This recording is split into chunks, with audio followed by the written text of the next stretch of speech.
You tell me when you're ready, I'm ready. All right. I'm going to go ahead and call our meeting to order for the September 14th regular board meeting of the Roseville Joint Union High School District Board. Roll call. We have everybody but Julie here. We have on the agenda, before we take a motion to adopt the agenda, we have two requests to pull items from the consent calendar. That would be 6.5 and 6.16, just the last item on 6.16, which is AR 5132. So if I could have a motion that incorporates the approval of the agenda and pulling those two items, please. I will move to make that approval. All right, we have a motion and a second. All in favor signify by saying aye. Aye. Now is the time on our agenda for public comment. I'm scanning the room. We have no members of the public here to speak to us, so we will now adjourn to our closed session. Let me know when the microphone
that turns it on, so now you're talking and it's broadcasting. Okay.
Well, good evening, everybody. Welcome to the Roseville Joint Union High School District regular board meeting for September 14th. Where am I at here? We're going to start with the Pledge of Allegiance. Please stand and join me for the Pledge of Allegiance. I pledge allegiance to the flag of the United States of America and to the republic for which it stands, one nation, under God, indivisible, with liberty and justice for all. Thank you. All right, just prior to this meeting, the board met in closed session. We apologize for running late. On item 2.1, make sure I get this correct here. Upon motion of Board Member Franz, seconded by Board Member Hall, the board authorizes the superintendent to sign 2 documents approving terms of a settlement agreement. That was 4-0 with 1 board member absent. There are no other reportable items from closed session. We'll now talk about our meeting protocols. I know we got a full house here. Sorry for those of you who are standing in the back. We encourage public participation. We have a couple different opportunities for people to speak. One is under open public comment, which will be coming up shortly. I believe that's item 5.6. At that time, you'll have an opportunity to address the board on any item that is not on today's agenda. Additionally, we will have a number of items throughout the agenda. If If you would like to speak on any of those, please submit a card or let me know. You'll have an opportunity to speak on each agenda item if you'd like. The time limit for public comment will generally be 3 minutes per person unless I get 10 or more people who would like to comment on any one item, including open forum.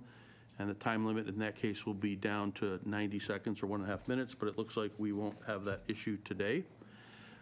We encourage courtesy and civility. We don't condone the use of profanity, vulgar language, gestures, or any other inappropriate behavior, including personal attacks or threats directed towards any meeting participant or a district employee.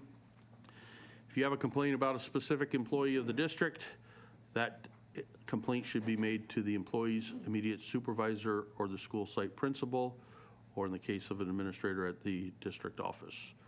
Again, there's comment cards if you want. You don't have to fill one out, but just make sure you get my attention if you did not fill one out. We are now going to go to item 4.1, which is the Wellness Center update. So, who do we have presenting on that? I'll get us started. You'll get us started, all right. And we'll get your presentation up there. You'll have to push, yeah, perfect. Thank you.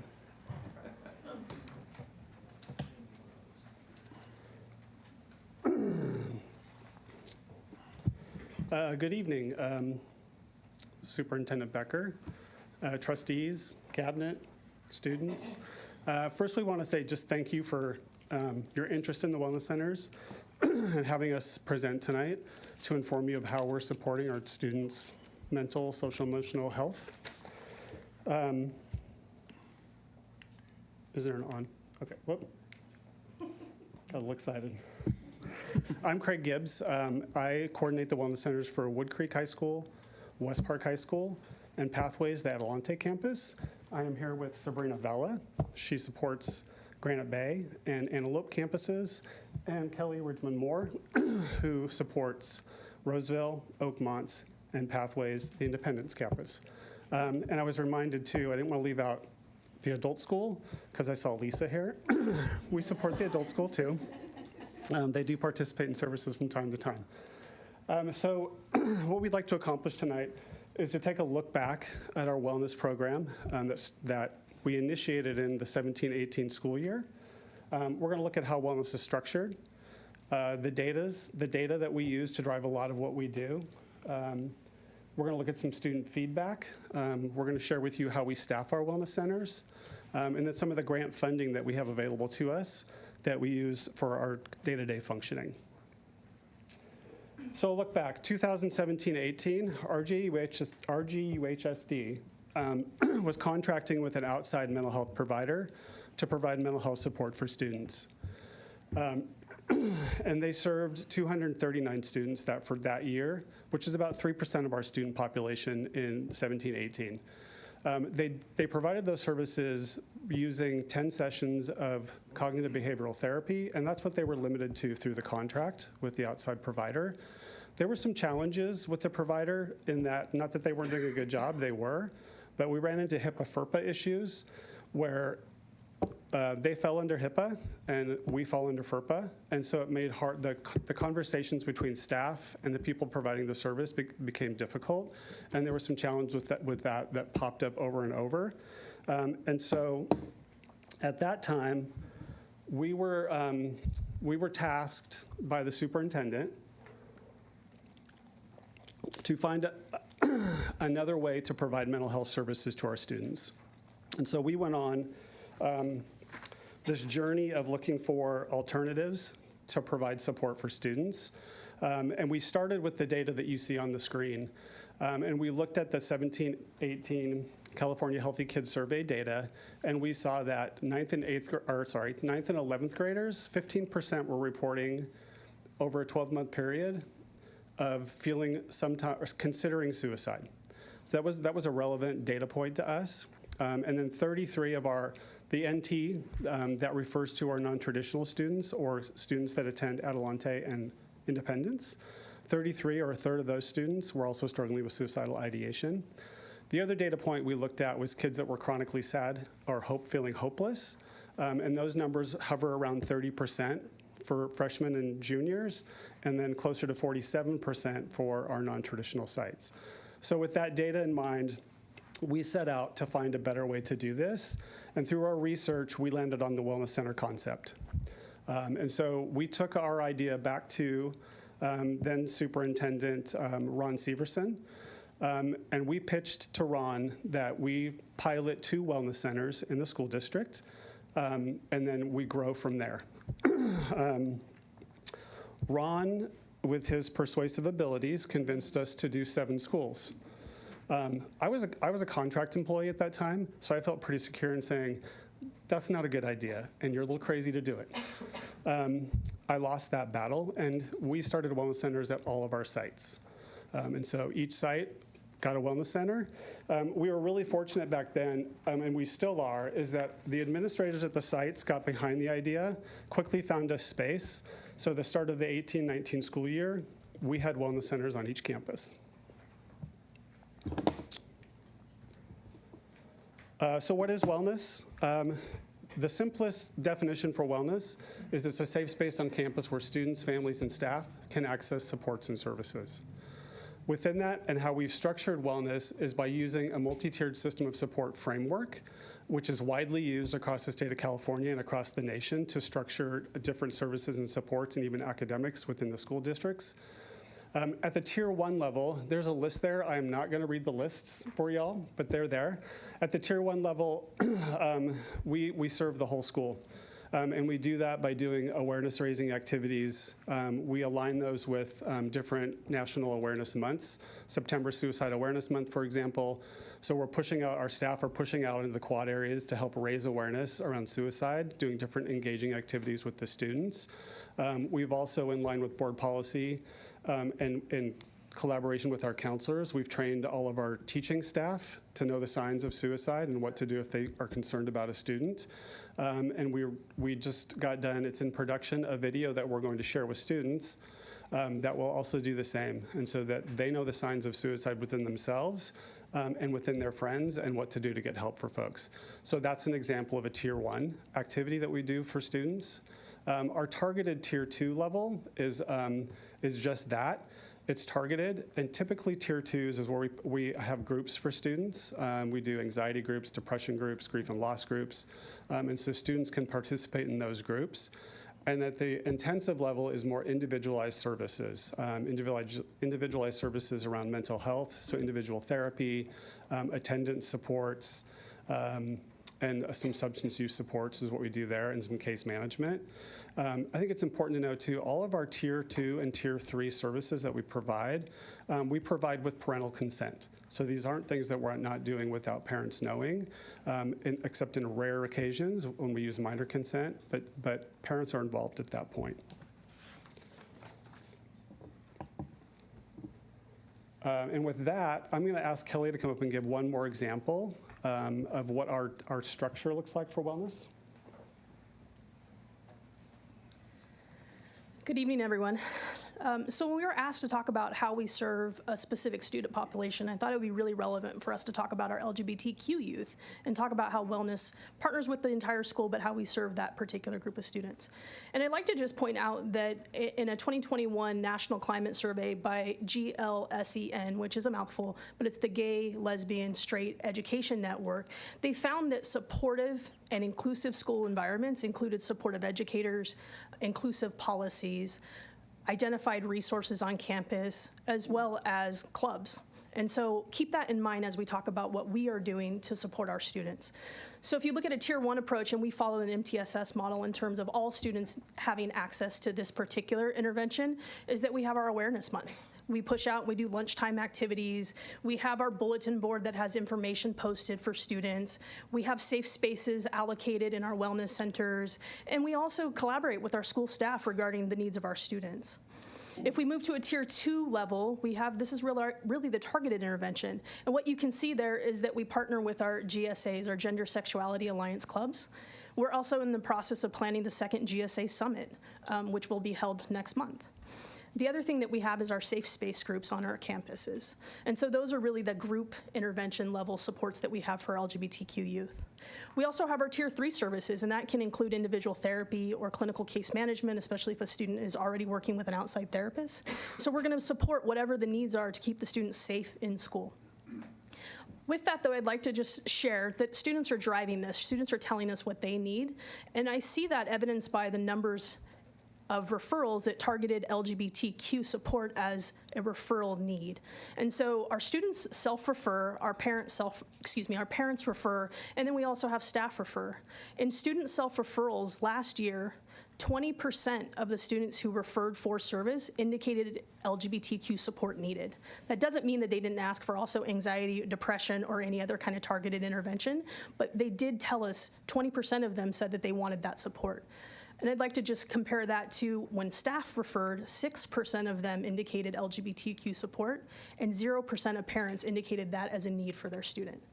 Not to say that that wasn't a need being met somewhere else, but it's important just to point out why a tiered approach and why this would be important to talk about for our students and why we keep these resources.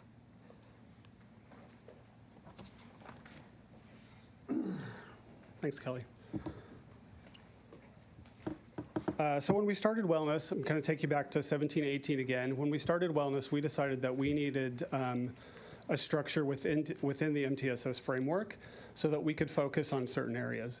And so looking at the needs of the school district, we came up with these 5 areas. Mental health services, which we've talked about, community partnerships. We can't do this work alone. There's not enough resource that we can pull in, and so we count on our community partners as referral sources. We know that the suspension rates for substance use and vaping are high in our school district, and so we decided to help with that and provide support to students in lieu of long-term suspension. And then we also team with our attendance teams at each site to provide individual support to help remove the barriers for kids so that they can get to school. And then we find that it's very important to do really thorough assessments based on referrals so that we know that we're providing the best service for the student and that there's a good match for the need and the service being provided. We also wanted to be really clear on what we do not provide. We do not, in the wellness centers, discuss or prescribe any type of medication. That's not within the scope of our practice as clinicians. And then there's a few treatment or different mental health issues that come up that we've decided that just are not, school is not the best place to deal with them. And that's eating disorders, intensive substance use, and then psychosis. We refer students out for those things. And then often we're working with community providers to support those students on our campuses. The other thing we don't do is we don't duplicate services. If a student has individual therapy outside of school, we don't provide it in school. And if they're getting services through their IEP, we don't duplicate those services. Not to say that kids with IEPs can't participate in everything else. We just wouldn't have 2 therapists for them. And then we do risk assessments. We do risk for risk to self and others, and that's a part of our process. But we do not initiate the actual 5150 holds that law enforcement or hospitals place kids on. That's outside of the scope of what we do as well. Everything we do is based on evidence. All of our group curriculums, the individual therapy modalities that we use are based in evidence. And so we're looking at the research to make determinations about what is the best fit for kids and what do we know that has proof that works. And so it's just important to know that we're following evidence-based practices. And then to kind of wrap up my piece, it wouldn't be fair not to acknowledge all the people that helped us that first year. And I think what's really important about this group of people that were helping us, they're still helping us. We collaborate with our school sites every day. We're part of their intervention response teams. We're part of their attendance teams. We're part of the leadership for each site. And so these collaborations are really important to us. We do not do this work alone. And with that, I hope you've enjoyed the little journey back. And now we're going to move forward, and Sabrina's going to talk about some data. Thank you. I first want to say that I'm really nervous being up here, so bear with me. And my name's Sabrina Vella, and I coordinate the services at Granite Bay High School and Antelope High School. And I'm going to talk to you a little bit about data today. Data is something that I'm really passionate about, as well as doing this mental health work with students and with families.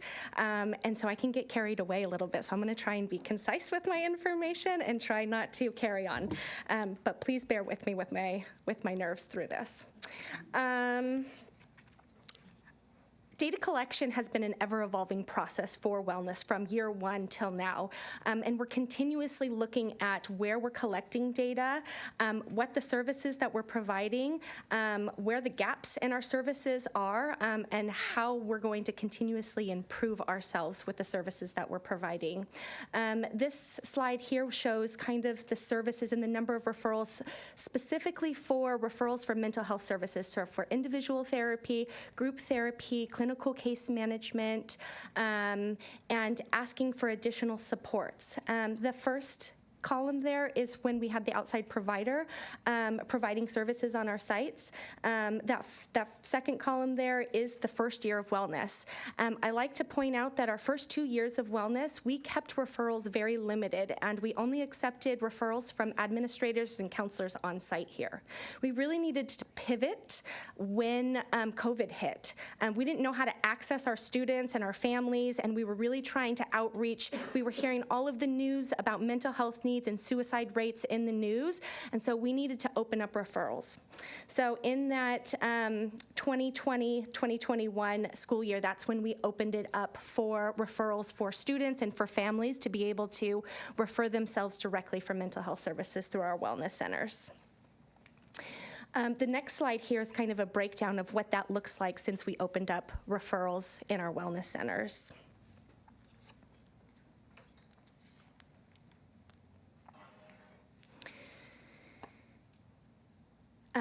We've had to really shift our referral process to really understand the needs of our students in our schools and where we were spending the time and energy of providing the group services and individual services for our students. The first year, I looked back actually last night on our data report for the end of the first year, and we had 3 categories that people could refer students for. It was emotional support, behavioral support, and relational support.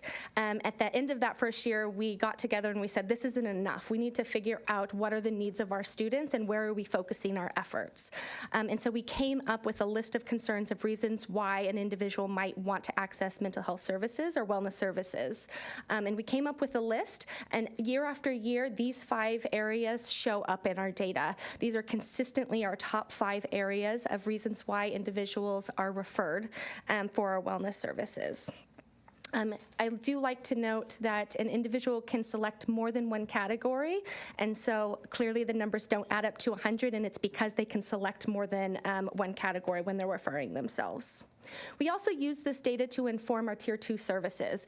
So we look at this at each school site and identify where do we need to build groups so that we can take kids out of that Tier 3 more intensive services and provide more services at a Tier 2 group intervention. One of the highly participated groups is a Trails to Wellness, which focuses on decreasing depression and anxiety symptoms by providing CBT cognitive behavioral intervention services in a group format.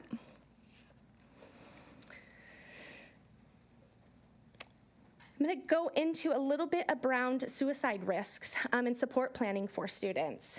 The first 2 data points here, we were collecting data from our referral sources. So individuals were able to select that they were concerned about thoughts of suicide or self-harming behavior, and that's kind of where those numbers are reflected on this chart here. And we realized that that wasn't showing a picture, because often what was happening is after we were receiving a referral and we'd meet with a student, we would identify risks that were happening. And so those numbers weren't accurately reflected. So that's why you see a big increase in that 21-22 chart there, is that we started to track all of the ones that were happening, regardless if there was a referral in place or not a referral in place. If there were thoughts of suicide or a risk concern that was brought to our attention, we started to track that progress, and that's why you'll see that sharp increase in that chart there. Just to go back just real quickly, we provide training and support and consultation to all of our staff when it comes to suicide. We've developed a model in our program to use an evidence-based assessment tool called the Columbia Suicide Severity Rating Scale. And we require each of our staff to have a consultation with a licensed mental health professional anytime that there's an identified risk that comes up for any of our students on campus. So they're not doing the work alone.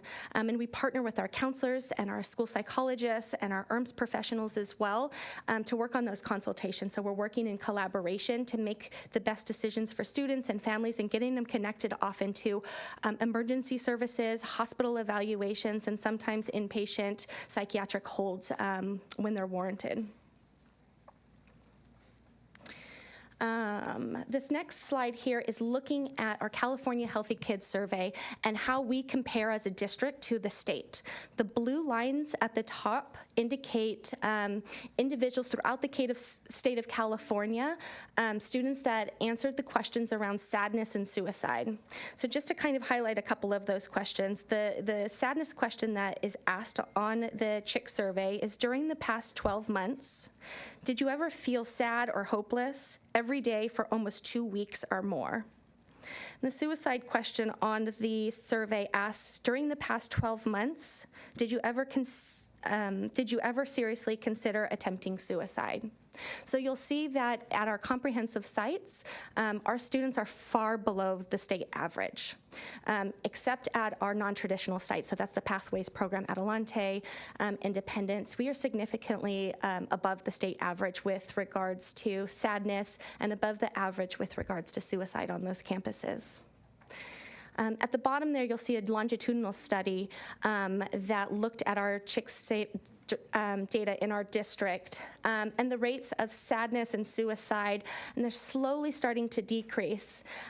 As I was going through this presentation and the slides, one of the things that I found really interesting is when I looked back on Craig's slide, when it looked at from the 17-18 school year and it compared to these numbers, our numbers at our non-traditional sites have been cut in half for suicide. So in the 17-18 school year, 33% of those students had considered suicide in the past 12 months. And the survey that was given in this last school year, that number's now at 15. In all of the other areas down the board, and that last column on the right, those numbers have all decreased across the board. I really wish that we had put those two things together to give a better visualization, but it wasn't until I was reviewing this slide that came to light. So we've looked at how our district compares to state data and averages, but we also want to take a look at what are the trends nationally in America and the United States with regards to mental health, suicide, and depression. The survey, the graph over here to the left is from a CDC survey that was done, and it's continuously identifying trends of sadness, thoughts of suicide, plans of suicide, and attempts of suicide in the wrong direction. It's going up nationwide. We also use data to really inform targeted groups that we're supporting on campuses. So on the right there, you'll see in our district how we break down different gender identities and their experiences with those topics of suicide and depression. Something that's important to note is that students that don't identify in that male and female binary, so identify as non-binary, are 3 times as likely to have thoughts of suicide. And so we really try and focus efforts and interventions to make sure they are aware of services that are offered for them, that they're free, that they feel welcomed and supported in the spaces on school campuses. My last slide here is to look at our sign-ins for our Wellness Center.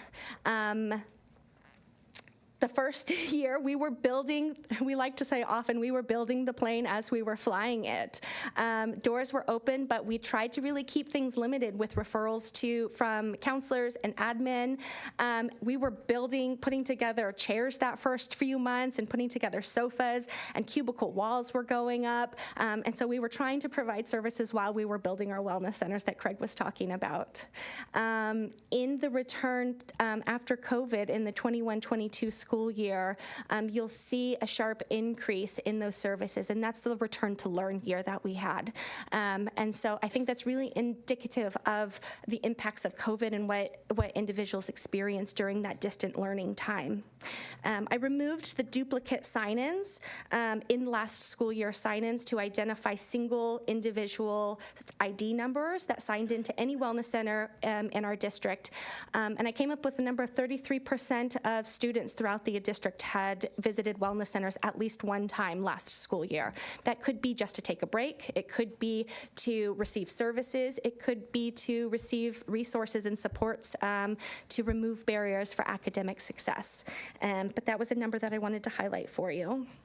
I feel a lot less nervous now that that is over, and I'm going to turn it over to Kelly.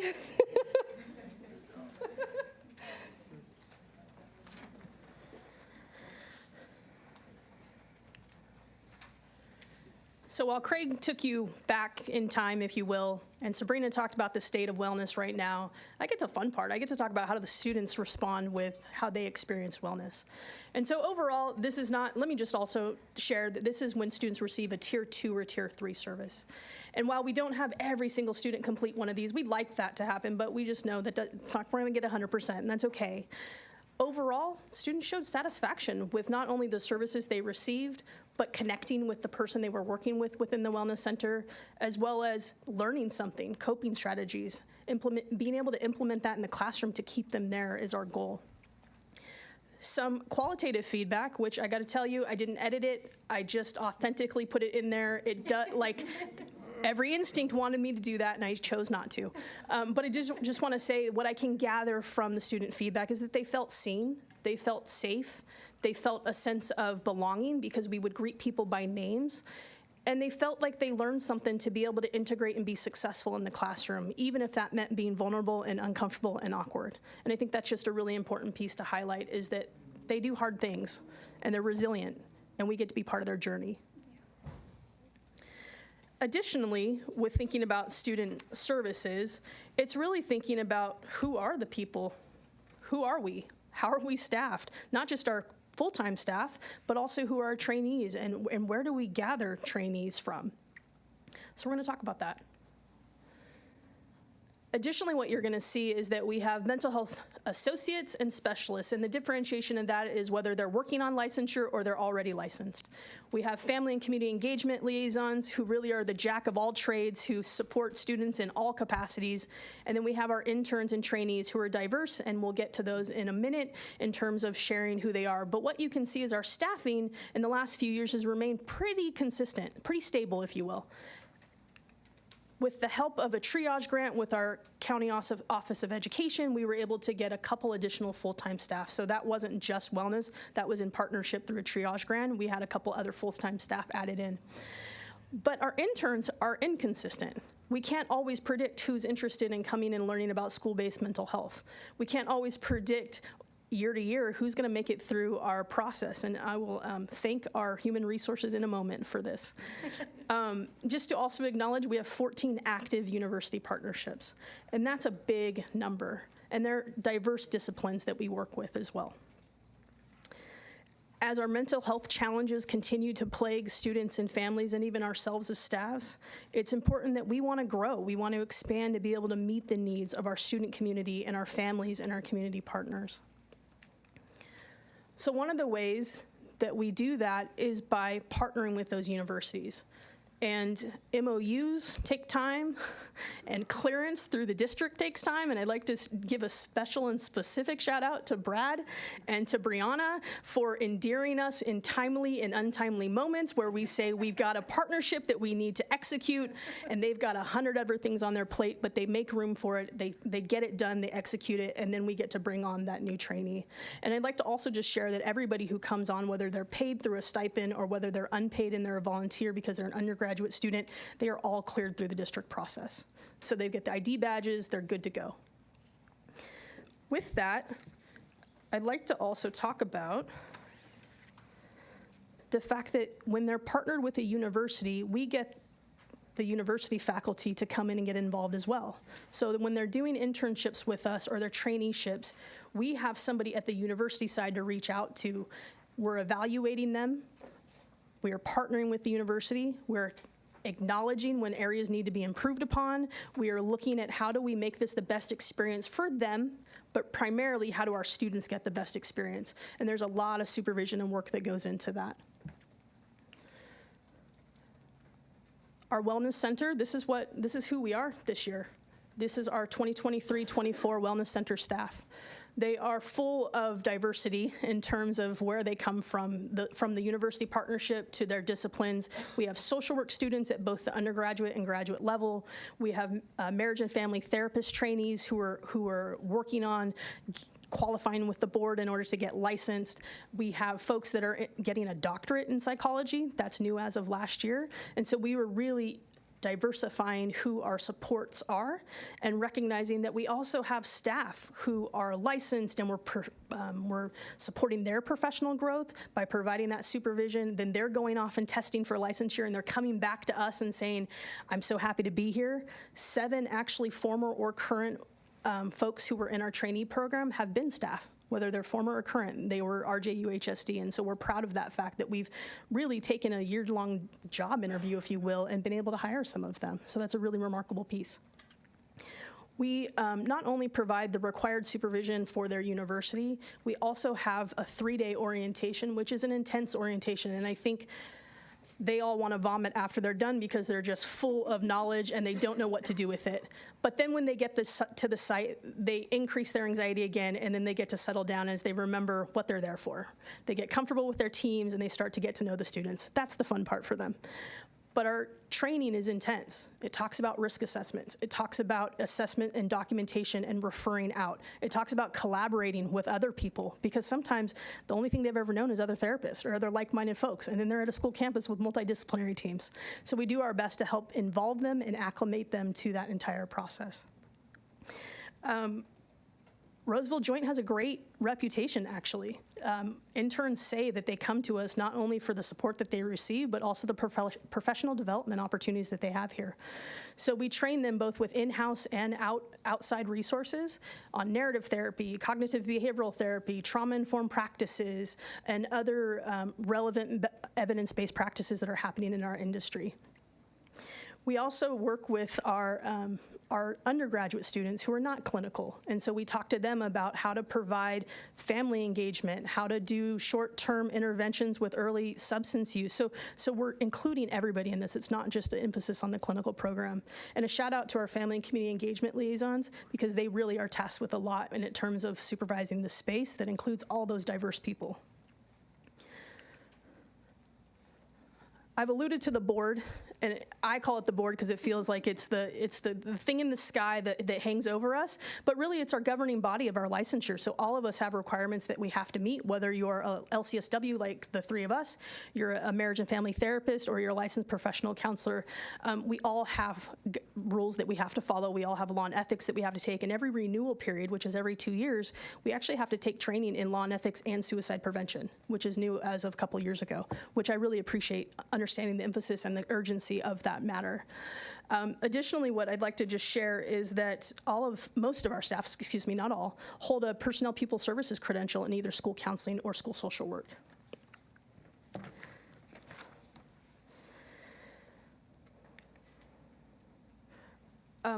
Our family and community engagement liaisons, I mentioned to them, I gave them a shout out, but I just also want to say that they have a lot of experience in human services that doesn't always get recognized. So I just want to also just really kind of set that tenor that we really appreciate the efforts that they put forth.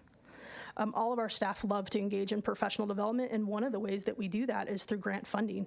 Wellness is growing. The number of grants that we have, the ones that we can depend on in those grant cycles, we continue to apply for. We're looking at supporting our programs through the food they complain about they want more of, the food that they want different of. Grants fund that. We also have the resources where the furniture Sabrina's talking about, that's built through grants. We also have additional grants that support student engagement activities. And so what I'd like to just also share is that we have some really exciting times ahead of us, is that we have a parent and caregiver support programs grant that we've been awarded.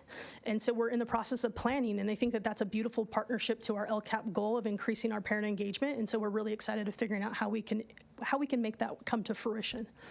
We also are expecting our trauma-informed practices grant, a decision on that one, which would expand our ability to work with trauma, and that decision should be delivered sometime at the end of the month. But I gotta be honest, I don't have a whole lot of hope. They've pushed it back 3 times already in their decision, so I'm not sure exactly when we'll hear about it. But ultimately, I just want to say that we're continuing to try to expand services because we recognize the urgency that's facing our communities in terms of mental health. And so we want to do everything we can to respond to it and to respond to it well. But we look forward to continuing to develop and expand wellness services that create greater collaboration with our school community, including our Board of Trustees, our district office personnel, our school staff, our parents, and our community. And so with that, I'd like to just acknowledge we shared a whole lot. And so for those of you that have questions or you want to make some time to have a slowed version of a conversation, contact us. We'd like to have you out for a wellness visit or just even a conversation. So please feel free to do so. But before we close completely, and I'm wrapping up, I promise, I'd just like to say thank you to our student service teams, which includes our counselors, our administrators, and our close collaborators. The implementation team that Craig talked about, we're really in partnership with them every single day.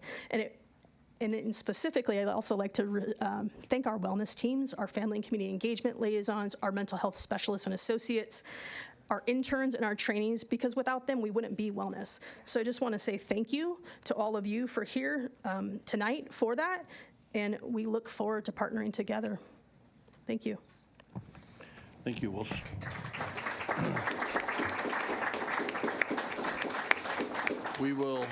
We will start with any questions from board members on the presentation, and then if there's no questions, we'll go to public comment and then any discussion. Any questions? Go ahead. So a referral process was mentioned, during the presentation, and I'd like to know what that would look like. So a student gets referred, like what is the process that they go through, and how do they get triaged into a certain tier? Thank you. Great question. Is this on? Push the little person. There you go. So that's on. Okay. So once we receive a referral, each of the referrals meet for the first time with our therapist that's in our site. So their title is either a mental health associate or mental health specialist, depending on what level that they're in. And that individual will identify any risks that are there, as well as any impacts on their functioning and academic concerns and needs that come up, to really identify if it's appropriate to have services in school, in the wellness center, or if it would be more appropriate to refer out and connect them with Care Solace, which would connect them with an outside therapist. After that's determined, the student can also decline services when they meet with them. So when they meet with the therapist, they could say, no, I'm not interested. My mom put in this referral, but I don't really think I need to work on my depression. I'm fine. And then we might work with the parent to get them connected outside of the school. Everything that we do is 100% voluntary, and we get consent for each of the services that we were talking about for the Tier 2 and Tier 3. So if the student says, yes, I would love to participate in that Trails to Wellness group that focuses on skill building for depression and anxiety, we say, wonderful, here's a consent form to be sent home. Can you talk to your parent? I'm going to call and introduce myself either tonight or tomorrow. Do you want to talk to them first before I call them, or would you like for me to call them first? So we're working collaboratively with the student, and then we reach out to the parent to see if they have any questions. And we also have the ability to send the consent electronically, which we get back real fast, and it doesn't delay services from starting. So it's a little bit about the process.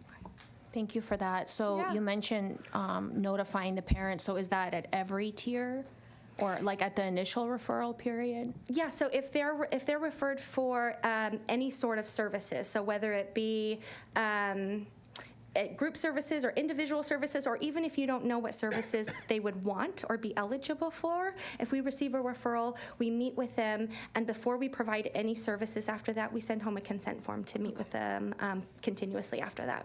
Okay, thank you. Yeah. Let me piggyback on that. Yeah. So the notification occurs, thank you. The notification occurs if you determine there's services needed, Yeah. not at the referral point, meaning a teacher says, hey, Bobby needs to go to the wellness center for something, Yeah. that's not when the parent's notified, is Yeah, that because we're correct? not providing services at Okay, that point. We're just okay. checking in with the student at that point, because it's really voluntary and completely up to them of like, hey, we received a referral from your school counselor. They're really worried about you. You had a conversation with them. Often in those cases, the counselor's reaching out to the parent anyways. Okay. And so that ball's already got rolling. Okay, so if the student declines because they don't want to go through group therapy for anxiety or depression or something, is a parent still notified that we thought that they might need it? If there's any risks identified Okay. or areas of concern that we feel like it's important, we connect with the parents and communicate that out to the Okay. family. And 'cause even that's if they decline, they would still be aware that there might be, If they decline and there's not an identified risk that Okay, comes up then- and it's not identified in the referral, then there wouldn't be really anything to report Okay. out back to the okay. family. Other yeah. than the teacher thought there might be something there. yeah. But- Okay, Yeah. okay. Any questions?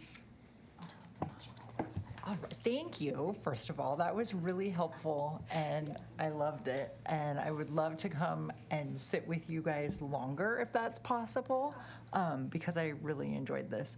But I did have just two super quick questions. If a student were to come in, there was one slide, I think it was page 6, we don't need to go back to it, but it was things we do not treat. One of them was like eating disorders or different things.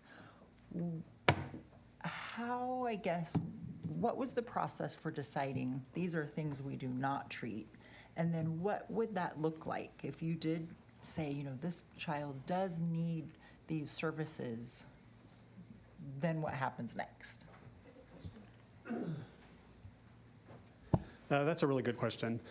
So our process around that really is looking at best practices just in our field. Eating disorders really should be treated that specifically with a healthcare provider attached. And so we're referring those kids to where they have access to that. It doesn't mean we don't support students who are dealing with that, but we're doing that in conjunction with their outside provider. So we're just not providing the actual treatment. And then psychosis was the other one that was up there. Typically, medication is involved in that, and so we're referring to somebody where they can get access to a psychiatrist. And then the third one was intense substance use. There should be testing involved in that, quite honestly. There should be a lot of different components around that.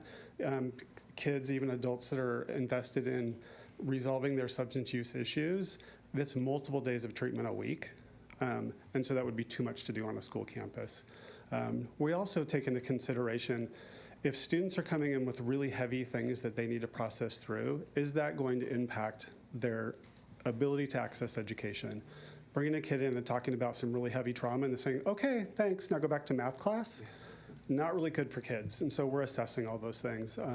We do, some of the students that want to use wellness, that have some of those issues, we'll meet with them after school versus during the school day so that they can process those things. Was that helpful, Heidi? Yeah, thank you. And then, is there a difference there was a screen that showed, you know, some of the employees are therapists, some are interns, some are university level, different things.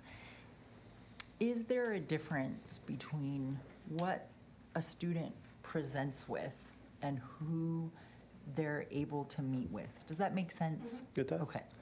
Yeah, so all of our mental health specialists, some of them do specialize in different areas. And so we are matching students with people that have more expertise. As one of the only male therapists, I get a lot of the boys that need someone to work with, and they want a man. And so it is looking at fit for service. And then through our intern or our interview process, which is it's extensive. It's a panel interview with the three of us. It's a little intimidating for them, quite honestly, but we're really starting to identify like what can they bring to the campus, what unique niche can they help fill. And then when we staff our wellness centers, we're considering that when we're putting 3 or 4 interns at each site, who can bring the most variety to the site so we can serve more kids. Okay. Thank you. That's all. I just had a couple questions on data. So they're not going to be too hard. On one of the slides, you made it clear that they were unduplicated. So as we look at like total number of referrals, are those duplicated or unduplicated? Those are unduplicated, Okay. yeah. And then as we look at referral source, if I'm a teacher and I refer, but the student self-refers and the parent refers, is that 3 referrals or 1 referral? That one would be duplicated number. Okay. So if it's referred, like if the same student did a self-referral and the counselor did a referral for them at the same time, that would indicate those 2 referrals. It doesn't happen that often. And I try to catch those on the back end of things, but I don't always. So there's a chance of duplication in that one. And then the reason for referrals, I think you clearly said there's multiple, so you can Yes. check 3 boxes or 1 box. Yes. Okay. I assume that then for the suicide ideation slides, it's unduplicated as well? That one is potentially duplicated as Okay. well. So you might have a student that has multiple incidents that happen throughout the year, and so each of the incidents are represented in those numbers. And then I think this is my last one. Let me find the right slide here. So when we look at the chart that had national data with the stop signs Oh, on the yeah. left side and the yield sign, and then we had the district data on the right. Mm-hmm. Those are given as percentages. Do we have, or could we get in the future, sort of the total number of the population we're looking at those percentages of? Yeah, so are you referring to the national data one or the RJUHSD one? Our data, so the right-hand side of the slide. Yeah, definitely. And if you want those for those specific slide, I can get that for you. Okay. Yeah. It's like 67% of 3 is a little bit different than 67% of 300. So rough ballpark, so the line where it says 9th graders, so it's all of the 9th graders in RJUHS that took that. So if we have 10,000 students, help me out with math here, Joe. Okay. Okay. All right, so we're not talking small numbers on any of these? No, Okay. yeah. That was, It's roughly 2,500, okay. yeah, give or take.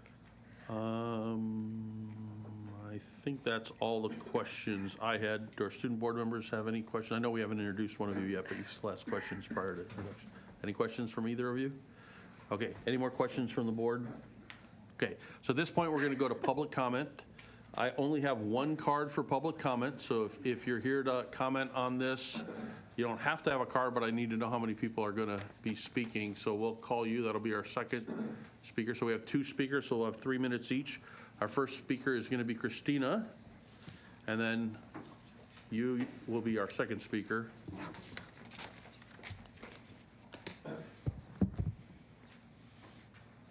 And move the microphone down.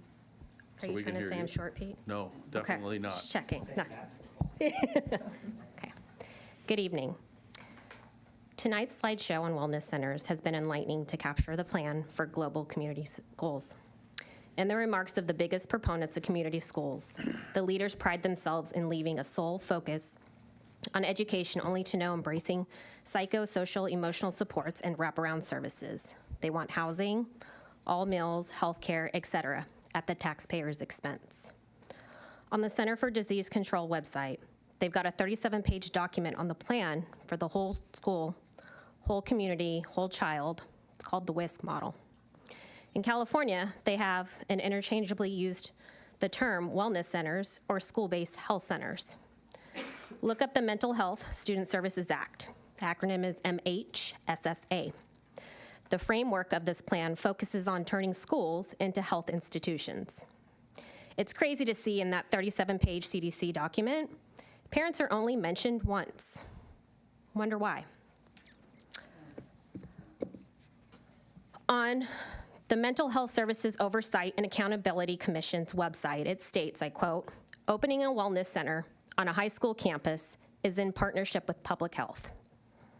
Why are these organizations pushing so hard to replace a child's education in school with mental health literacy? Bottom line, children attend school to receive an academic education, not mental health literacy. It's jaw-dropping to see that the district has spent over $8 million of taxpayers' money pouring into organizations that do not provide academic education. Imagine the level of academic resources that could be available to all students to actually provide children an education. Thank you. Thank you. Our next speaker, you can make your way up. And last call for anyone else who wants to speak on this, otherwise this will be our last speaker.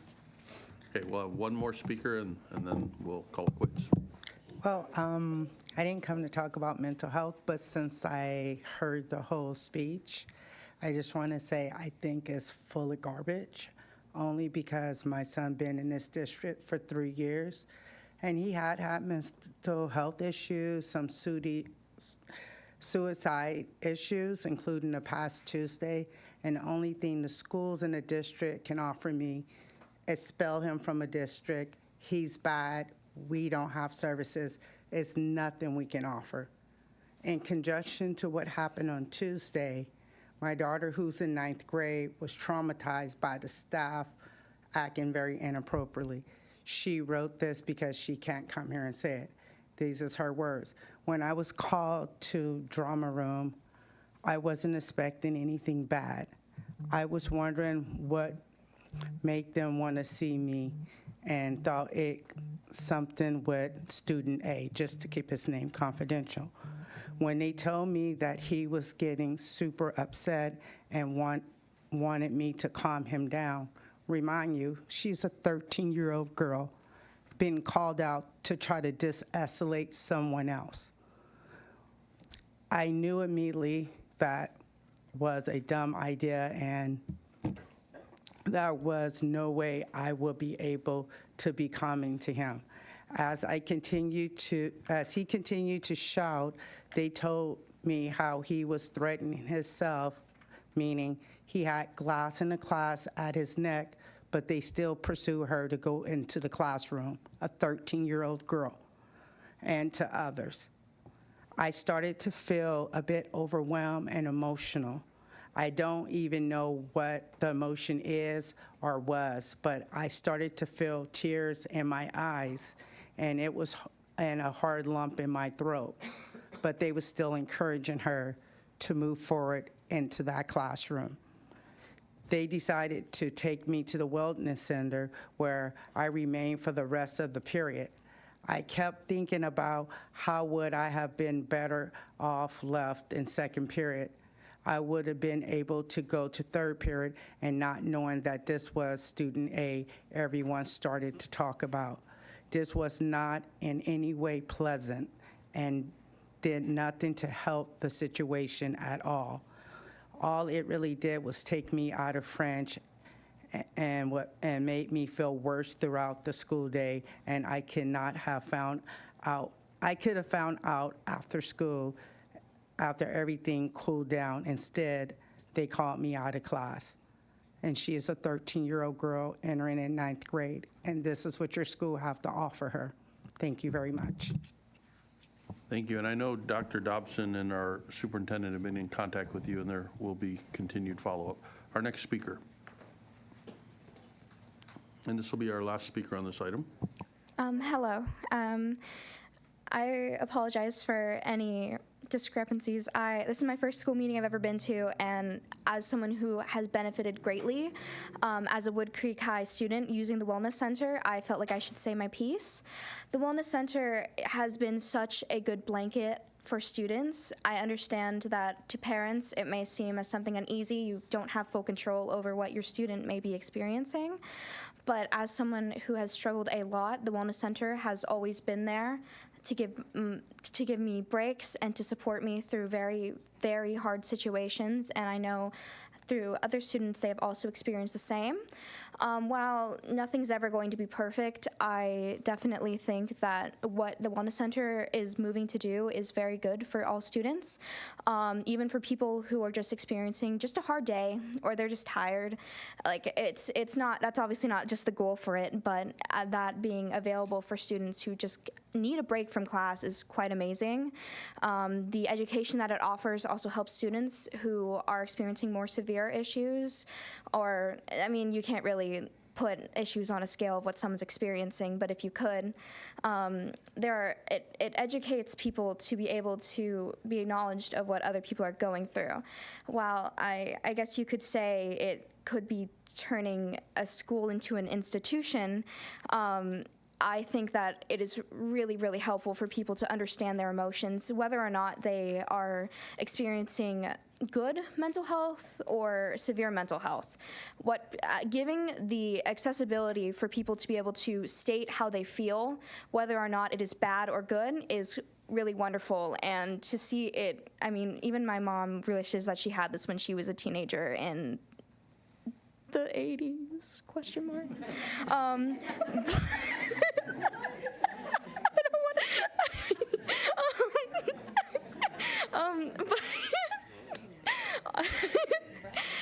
But it's just such a wonderful resource, and I really want to applaud all the staff members who came to speak for this, because speaking for Wellness Center is speaking for the students. And and I hope that this also reaches the parents to be able to, because I feel like what emotional well-being is what everyone should be acknowledged and experiencing. So as we grow old, we can teach our kids what we want to see.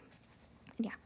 Thank you very much for sharing your thoughts, and tell your mom not to feel bad. I was a teenager in the 70s, so, you know. All right, that is the end of the public comment section. Do we have any comments from the board that we'd like to add before? This is just an information item. We're not taking action on it tonight. Anything anyone would like to share? With that, thank you all very much for your presentation, and I'm sure we will individually be reaching out for additional information and some visits and all that other fun stuff. Thank you. Thank you very much. Have a good night. All right, we are going to, oh yeah, you can clap for them.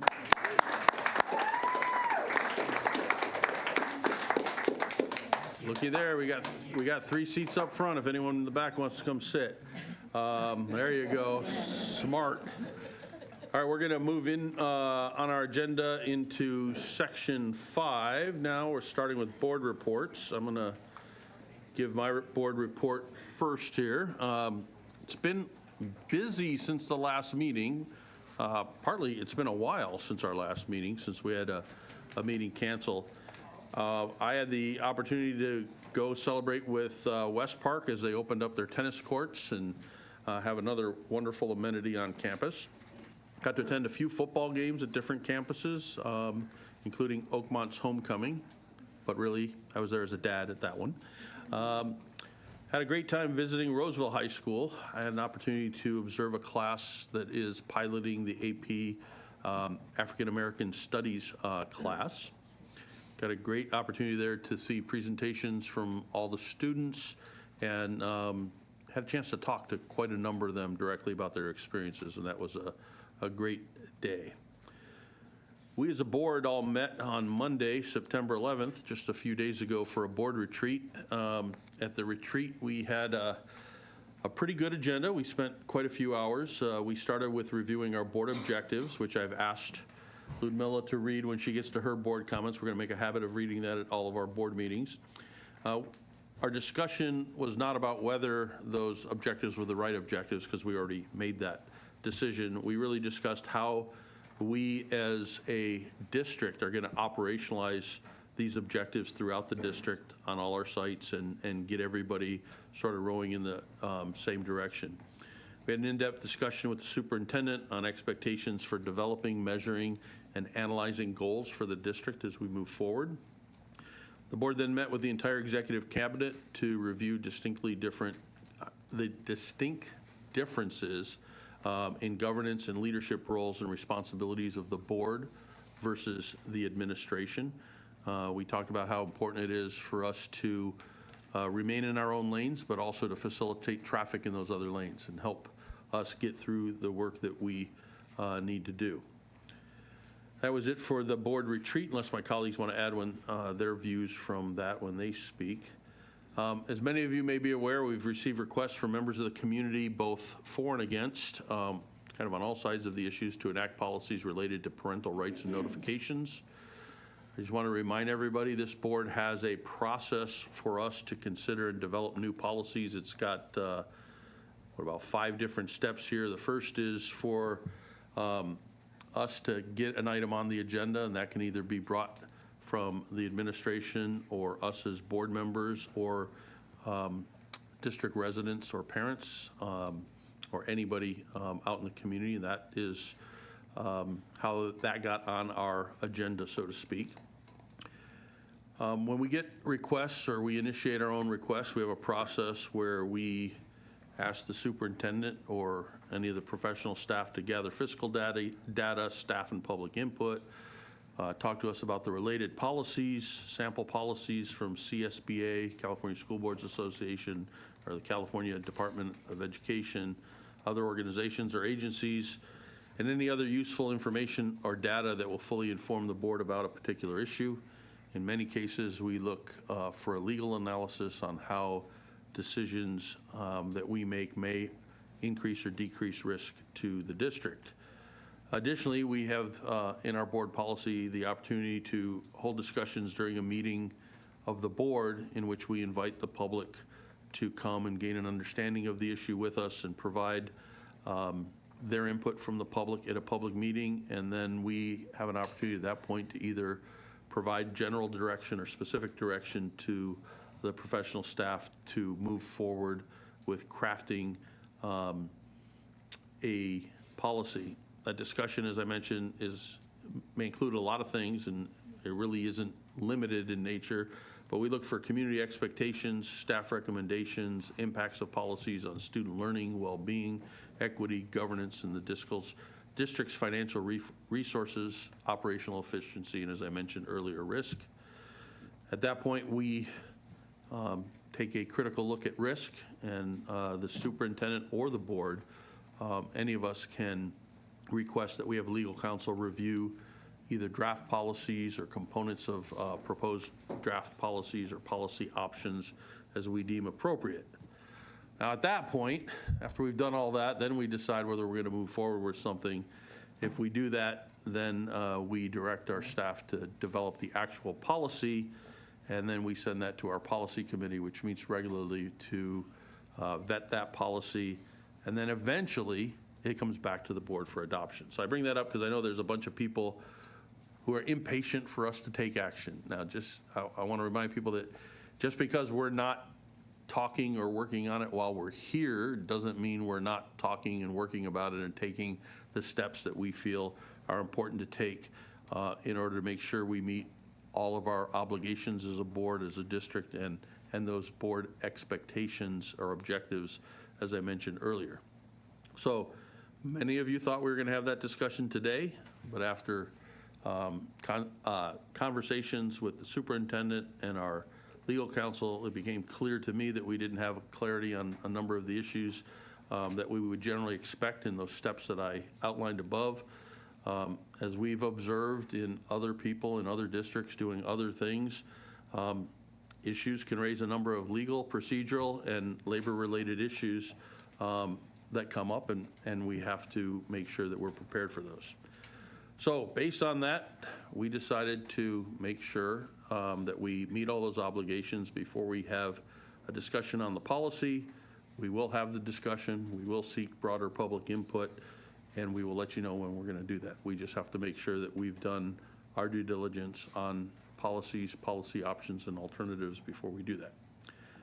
That being said, that is my update. And so I apologize for going so long, but I know there were a lot of people that were expecting us to do some things today, and I just wanted to make sure you understood why we take the actions that we take. And with that, I'm going to pass it off this direction first to Ludmilla, and then to Marla, and then we'll come over to you. So I'd like to read the board objectives. Prepare all students for life, college, and career. High-quality academic opportunities, supporting students' physical, mental, and emotional health. Work in partnership with families and the community. The school is a welcoming, safe environment that serves as a center of student learning, activities, athletics, and performing arts.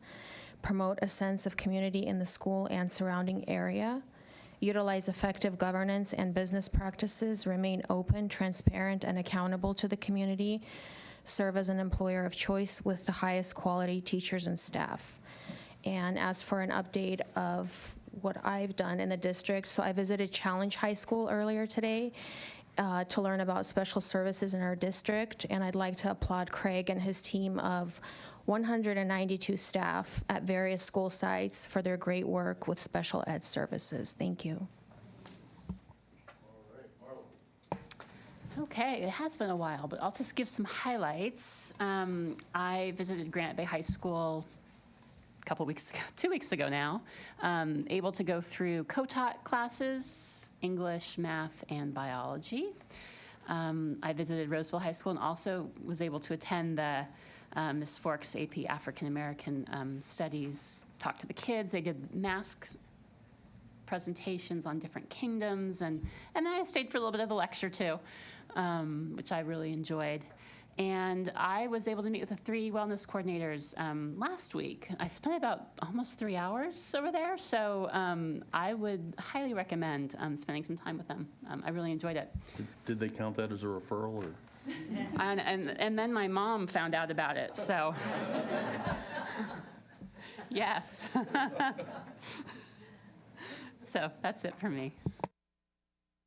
All right. It has been a while. I think the West Park tennis court grand opening and ribbon cutting was several weeks back now, I feel like, but that was exciting, and all the students came out to play their first match on their home courts. And then I got to meet with Tu and Principal Saren over at Roseville High, and that was really fun. We also visited co-taught math, I believe, peer helping, AVID, and an English class. Now I'm forgetting. It was just the 3 because one of them, was in a different class. And then I'm on the Boots Committee at Roseville High, which is their student government. And so the committee I'm sitting on is planning the homecoming dance and the homecoming parade. So that's very exciting. It's technically not board related. I'm not there in a board capacity. I'm there just in a community member capacity, but it's really fun. And the kids come in and give their presentation on what their role is on homecoming. So that was fun. They're doing a great job. It made me wish that I was in high school and could go.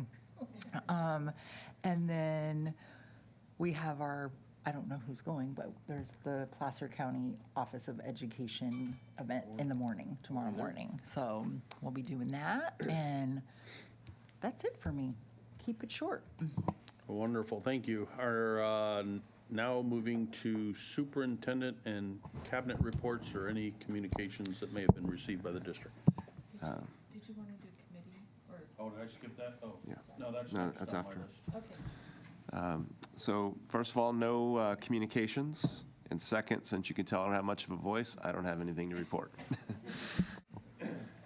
Any other cabinet members at this time have anything to report? We'll start down the line and just work our way right down. All right, thank you, Pete. Good evening to our trustees. First, I want to thank you for taking the time to visit school sites with me. And I know that all of you and I have not had the chance to do so, but I also know we have future dates planned to do so. So thank you for taking the time out of your busy schedule to do so. Much love and gratitude to our school site principals in the audience who have taken the time out of their busy day to hosting us and our trustees in the school site visits. As we have walked classrooms together, we have had the opportunity to talk to our students, our staff, and the administration of our schools. And I'm reminded of how special our schools are, filled with intellectual curiosity from both our students and staff. And of course, a plethora of opportunities that keeps our students engaged and connected, as shared with us from our administration. So thank you to everyone for taking the time to see the inside of our school buildings. Speaking of opportunities, I want to share that this evening, as we speak and sit here, we have 16 staff members in Southern California at our dual enrollment annual summit, learning today through tomorrow to supporting our strategy toward increasing student access, building stronger partnerships with our community colleges, and developing and enhancing student pathways. I want to recognize Lisa Stanley and Jen Layton, our director and executive director of curriculum instruction, who are down there with our team, including many of our administrators from sites, our assistant principals of dual enrollment, our teachers, and our counselors. Additionally, through the good work of my predecessor, Dr. April Moore, we were recently informed that we've been awarded a dual enrollment grant for our schools and school district in the, I believe, over $1 million plus to supporting the expansion of our dual enrollment offerings.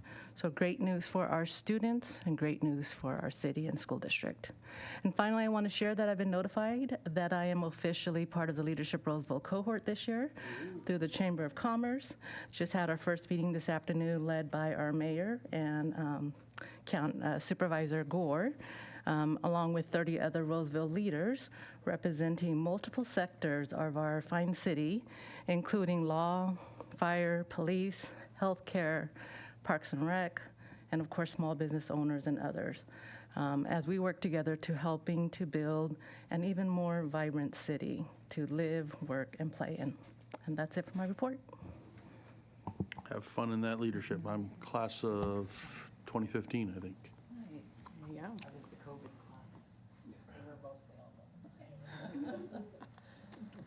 Good evening. I'd like to thank the board for our retreat on Monday. I always appreciate time with all of you, so thank you again for that.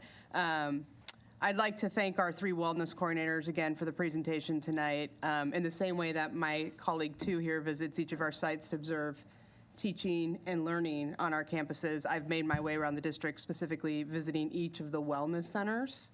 I've completed my 7th visit today, and each visit is about 2 to 3 hours long. I've got one more to make, but it just affirms my appreciation for our wellness team and the need for these centers to support our students. So we'd love for you to take us up on any individual meeting opportunities or to learn more about our wellness supports for our students.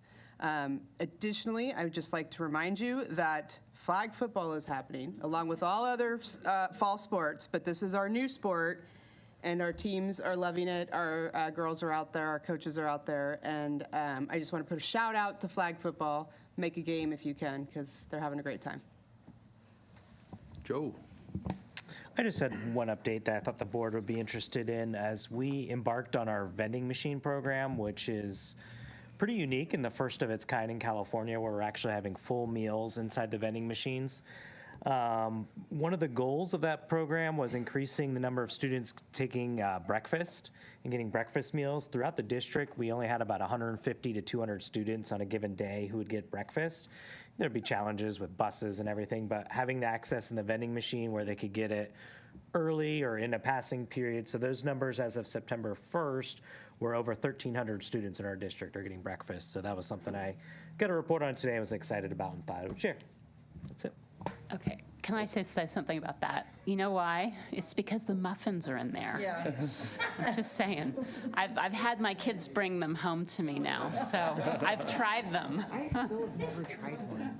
I need to get on this. All right, Mr. Brad. Now that the hiring season has slowed down, Mr. Hasty and I have taken a more proactive approach with some of our site admin teams. So we spent the latter part of September going to each site, working through the evaluation process, expectations, how we could be a support while they go through that, making sure they understand the timelines, and et cetera. And then now we are going on a road show, meeting with each team to talk about the exciting topic of complaints and investigations.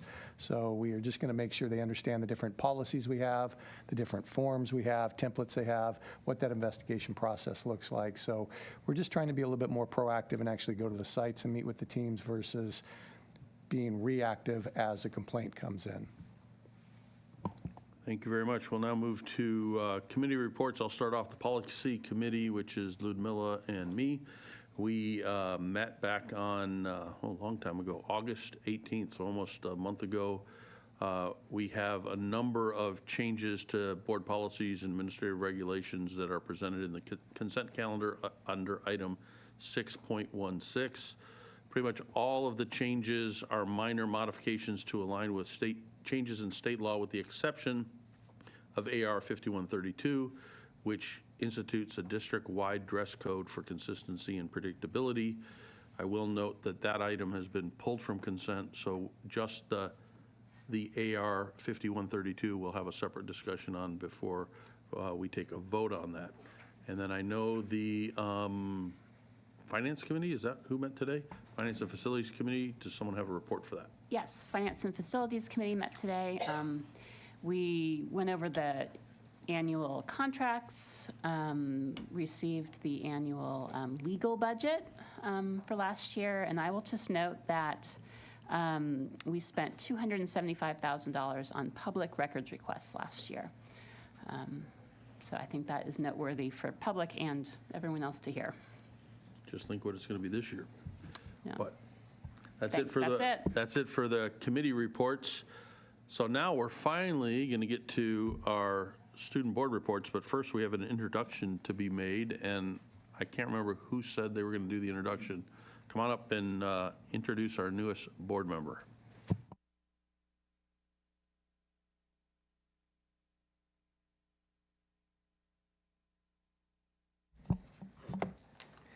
Good evening. I'm John Smith, Assistant Principal at West Park High School.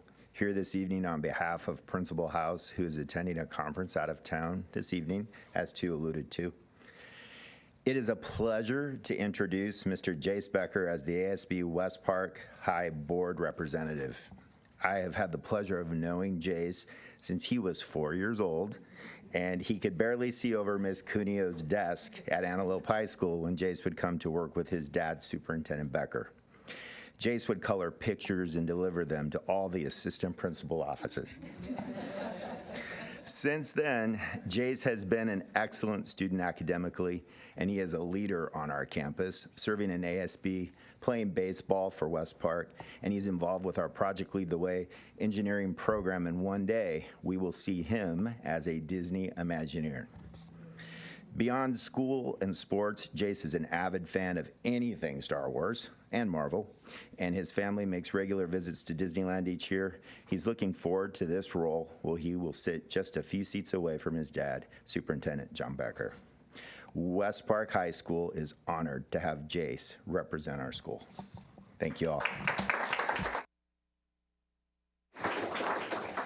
You finally got your wish to be your dad's boss, kinda. So, this is the opportunity for student board reports, and Lindsay, would you like to go first, since you've done this before, and then we'll pass it off. Don't forget to push the little person button. Sounds good. Yes, good evening. Granite Bay, we've been busy over there, so all good things.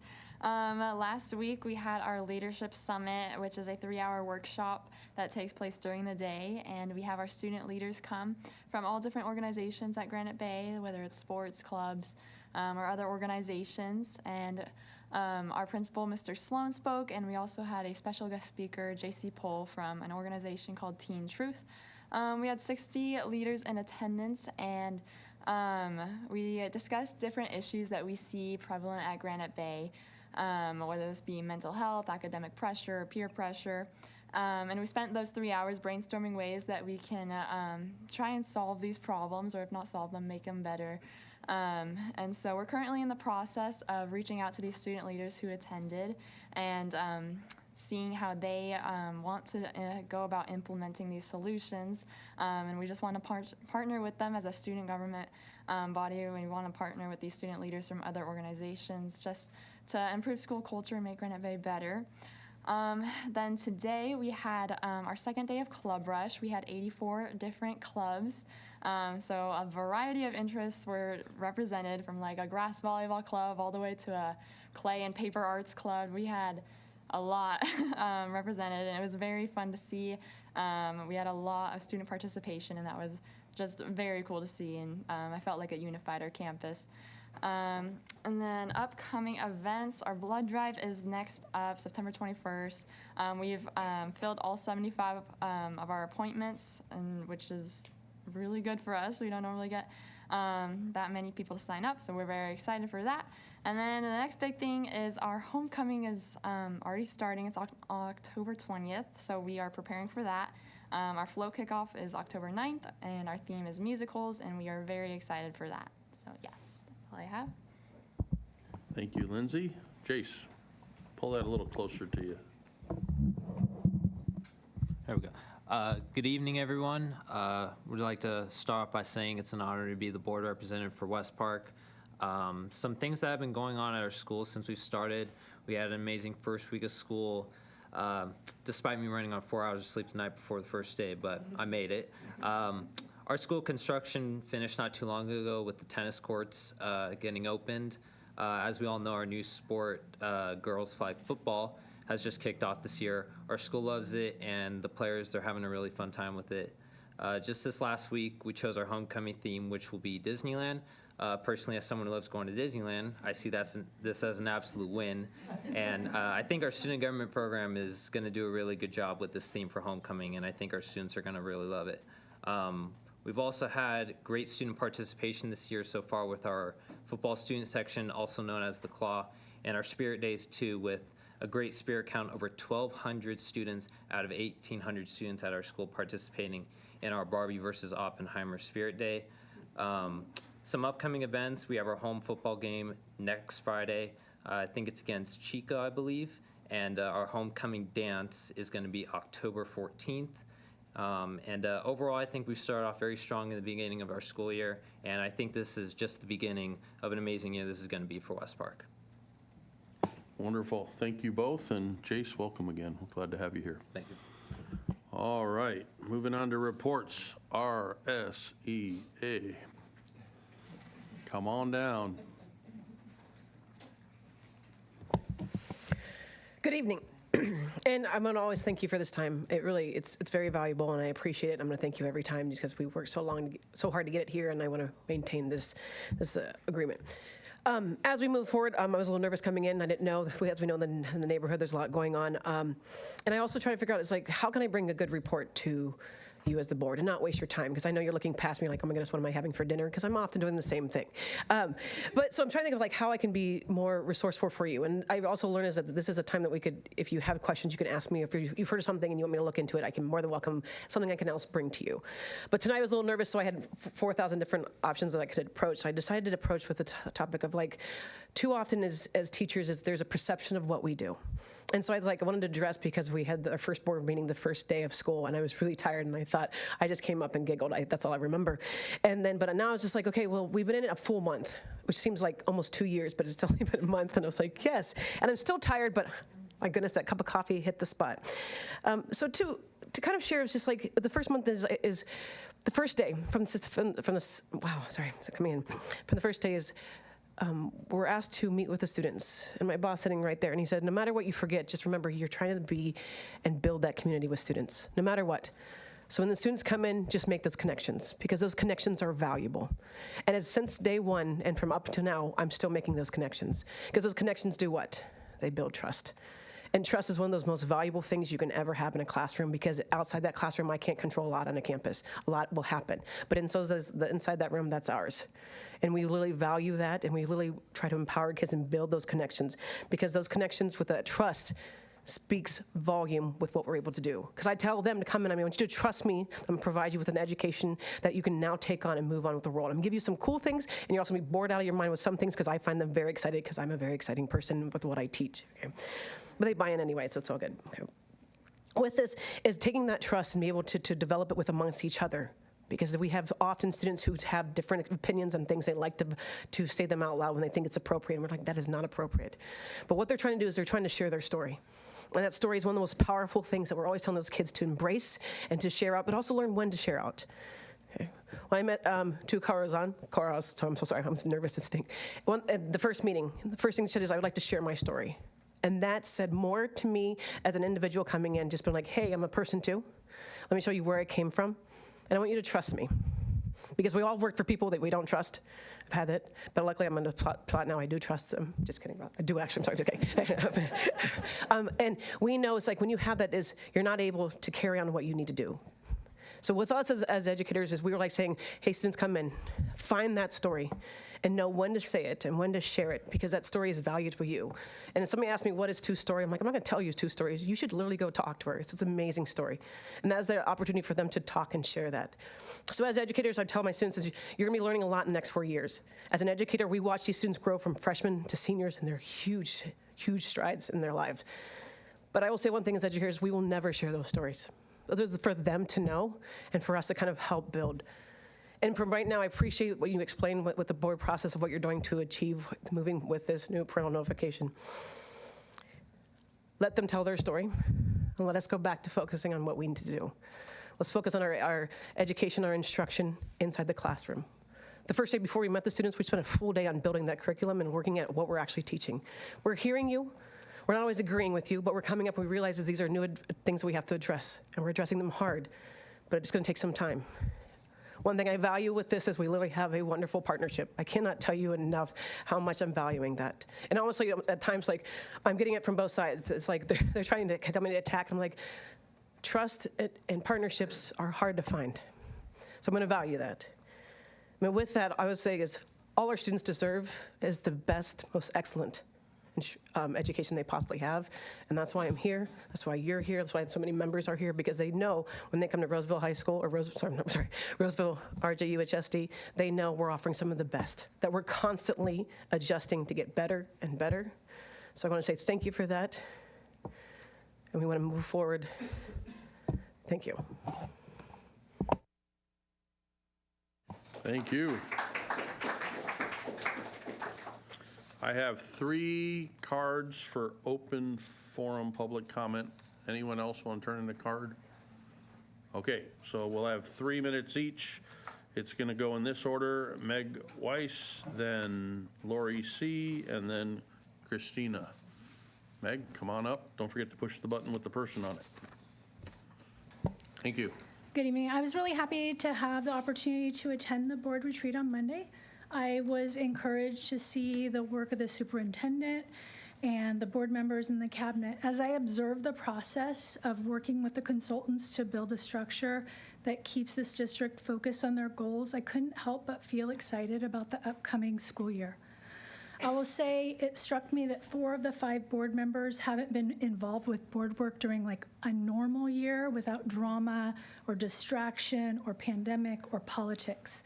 This meeting that you had felt normal. Despite your experience the last few years, it's not normal for a board to skip from one political issue to the next. The role of the school board is not to introduce or entertain every political whim of every faction of our community.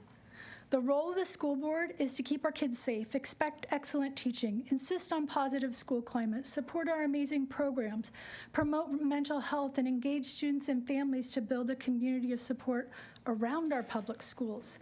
Let this be our normal this school year. Stop allowing the good name of our district to be dragged into culture wars that have nothing to do with our students.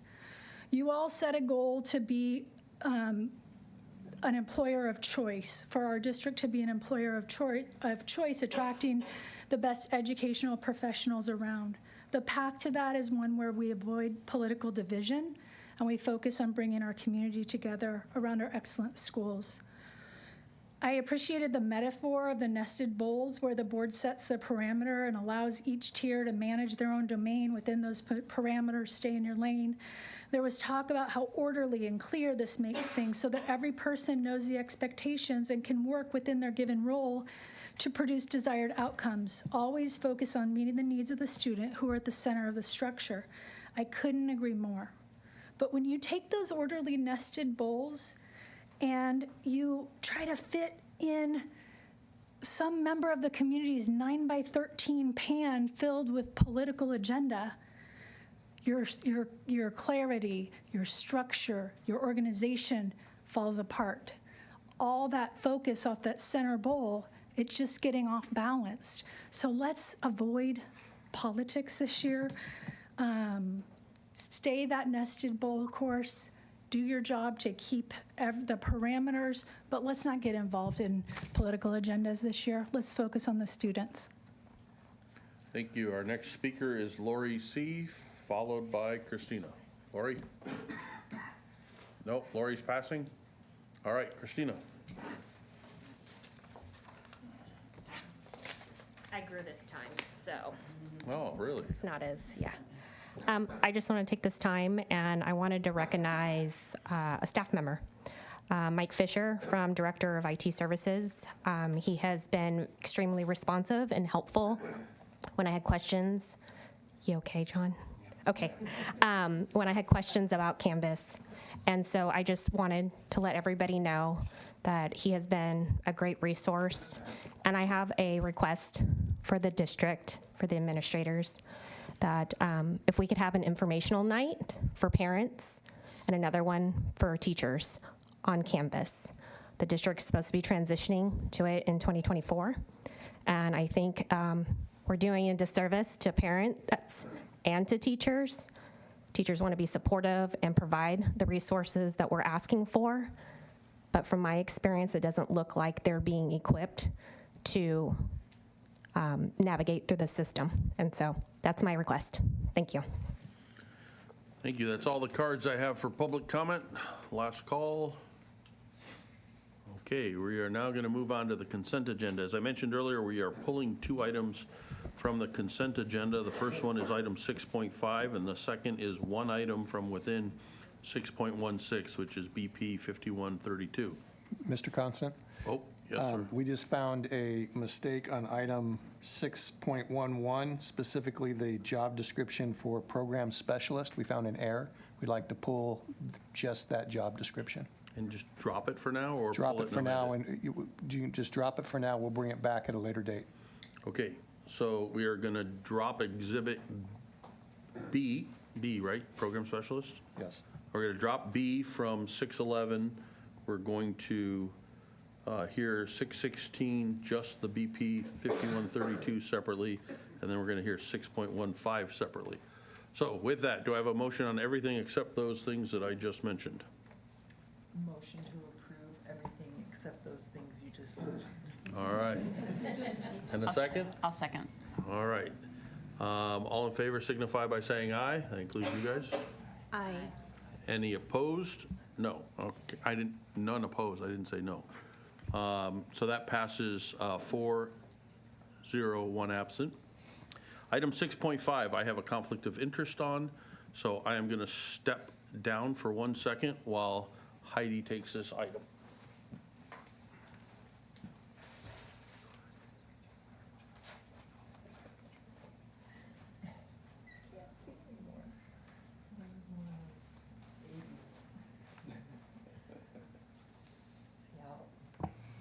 Okay, so 6.5 we're taking separately. It's an approval of employment, and the issue, I'm trying to find her name. Yes, Samantha Constant. Okay, Samantha coaches. Constant on page 2 is looking at being hired as a cheerleading coach, I believe. And so because it is his daughter, he cannot weigh in or vote on that. So it'll just be the 3 of us on that one. Any comments, questions, concerns? Adult also. Okay, okay. I'm good. I make a motion to pass. Okay. I second that. Okay. The students. Yes, you guys, sorry. Okay. And do we have to do a roll call vote? Or is it just an aye? There's too many.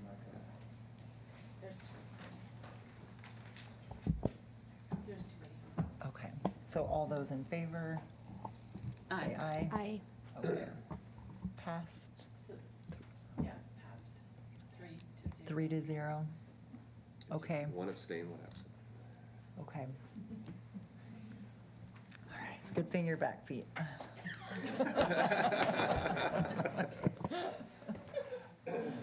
All right, thank you for that. All right, we're now going to move to item 616, just the BP 5132. And I believe, Marla, you pulled that, if you'd like to start. Yes, and I just had kind of comments, questions. First of all, I know this was probably really hard to put together, so I appreciate everything. I just wanted to clarify that, for instance, when we have a line here that says images, language, or items that depict a threatening, hostile, or intimidating environment, that doesn't apply to political speech like go Trump, go Biden, insert any political figure or, different flags or things. I just want to clarify that this language doesn't pertain to things like that. Is that fair? That's fair. Okay. Okay, then I'm good. So I'd like to make a motion to pass. Okay, so we have a motion. Do we have a second? I will second. Okay, any discussion on the motion now that we have that clarification? All right, all in favor signify by saying aye. Aye. None opposed. That passes 4-0 with one absent. Now, the most exciting item of the night, 7.1, the GAN limit authorization. Yeah, I resolution. assume that's why everybody was here for the GAN limit presentation. Well, with the recently unaudited actuals, one of the steps in the process is to certify our GAN limit, which is a state requirement, and we have to give our final numbers to the state, and so it's the state is able to certify their GAN limit. So that's what you see in that resolution, which is required to be an action item. So it's kind of a checkbox thing, but we certify our 22-23 as well as our projected 23-24 appropriations limit. Do we have any questions for Joe on this item? This is a resolution, so we're going to do a roll call vote. We're going to start at that end. Jace? Yes. Yes. Yes. Yes. All right, that passes 4-0 with one absent.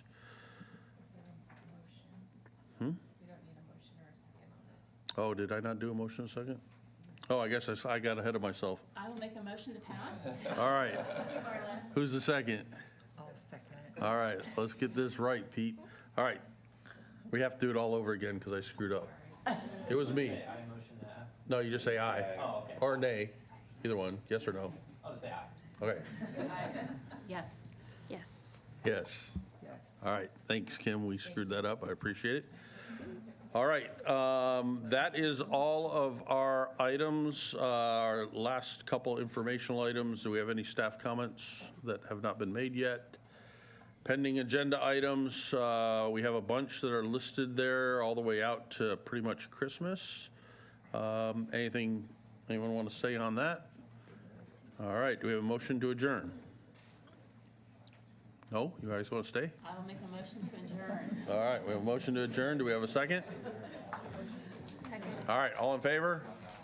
All right, good night, everyone.